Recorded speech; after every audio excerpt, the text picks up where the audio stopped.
ଆମର ନାୟକ ସାର୍ ଏଇ ସବୁ ମାନେ କ୍ରିଏଟ୍ କରୁଛନ୍ତି ଏ ଗାର୍ଡ଼େନକୁ। ବର୍ତ୍ତମାନ ସେ ଆଜି ଛୁଟିରେ ଅଛନ୍ତି, ସଣ୍ଡେ ଛୁଟି, ତ ସେଥିପାଇଁ ସେ ଟାଇମ୍ ୱେଷ୍ଟ ନ କରିକି ବାଇଗଣ ଗଛରେ ଖତ ସାର ଦେବା, ପାଣି ଦେବା, ଆଜି ଧଣିଆ ଗଛ ନିଜସ୍ୱ ଆଣି କ'ଣ ଲଗେଇ ପକାଉଛନ୍ତି କି ହବ ବୋଲି ବହୁତ ମାନେ ଆଶା ରଖିଛନ୍ତି। ତାଙ୍କ ଆଶା ଇଚ୍ଛା କେତେ ଦୂର ସକ୍ସେସ୍ ହେଉଛି ତାହା ଆମେ ପରବର୍ତ୍ତୀ ସମୟରେ ଦେଖିବା। ତଥାପି ସେ ବହୁତ ଇଚ୍ଛା ଶକ୍ତି ରଖିକି ଆଶା ରଖିକି ସେ ବିଭିନ୍ନ ପ୍ରକାର ମଞ୍ଜି ସବୁ ପକେଇଥିଲେ ଏଇ ଛୋଟିଆ ଗାର୍ଡ଼େନରେ, ତ ସେ ମଧ୍ୟ ଉଠି ଯାଇଛି, ଯେଉଁଟାକି ଖୁସିର କଥା ଆମ ପାଇଁ।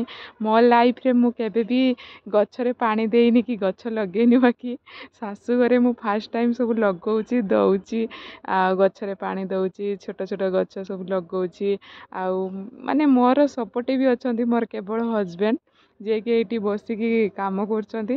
ତ ତାଙ୍କ ସପୋର୍ଟିଭ୍ ପାଇଁ ମୁଁ ମଧ୍ୟ ଆଗେଇ ଯାଇଛି। ଦେଖିବା ଆମର ଗାର୍ଡ଼େନଟି ଆଗକୁ କେତେ ଦୂର ଉନ୍ନତିର ଚରମ ଶୀର୍ଷରେ ପହଞ୍ଚି ପାରୁଛି, ସେଇଟା ହିଁ ହେଲା ଆମ ପାଇଁ ଗୋଟିଏ ଚ୍ୟାଲେଞ୍ଜ।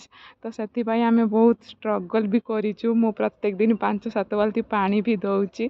ଦେଖିବା କ'ଣ ହେଉଛି ଆଗକୁ। ଆଉ ଯଦି ଆମର ଏଇ ଛୋଟିଆ ଗାର୍ଡ଼େନଟା ପସନ୍ଦ ଆସିଛି, ପ୍ଲିଜ୍ ମୋ ଚ୍ୟାନେଲକୁ ସବସ୍କ୍ରାଇବ୍ କରିବେ ଫ୍ରେଣ୍ଡସ୍, ଏବଂ ଲାଇକ୍ କରିବେ।